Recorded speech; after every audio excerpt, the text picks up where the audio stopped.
আসসালামু আলাইকুম রহমতুল্লাহি ওয়া বারাকাতুহু। আমার হাতে এটা কি আম দেখতে পাচ্ছেন, কেউ বলতে পারবেন?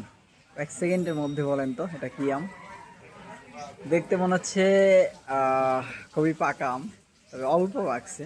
এটা ফুড গ্রেডিং, মানে ফুড প্যাকেজিং আম। এটা ব্যাগের মধ্যে যে আমগুলো চাষ করা হয় সেই আম।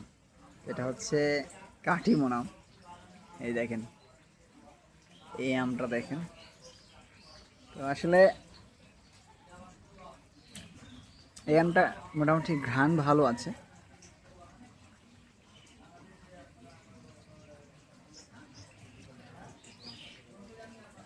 ভিতরে কালারটা দেখেন, মানে উপরে যেমন কালার ভিতরে তেমন কালার।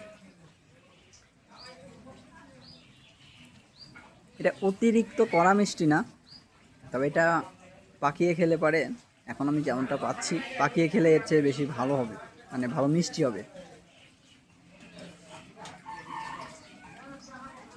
এখন মোটামুটি আলহামদুলিল্লাহ আছে, কিন্তু আরও বেশি পাকিয়ে খেলে আরও ভালো লাগবে ইনশাআল্লাহ। এটা হচ্ছে এখন অফ সিজনের আম, কাটিমো আম।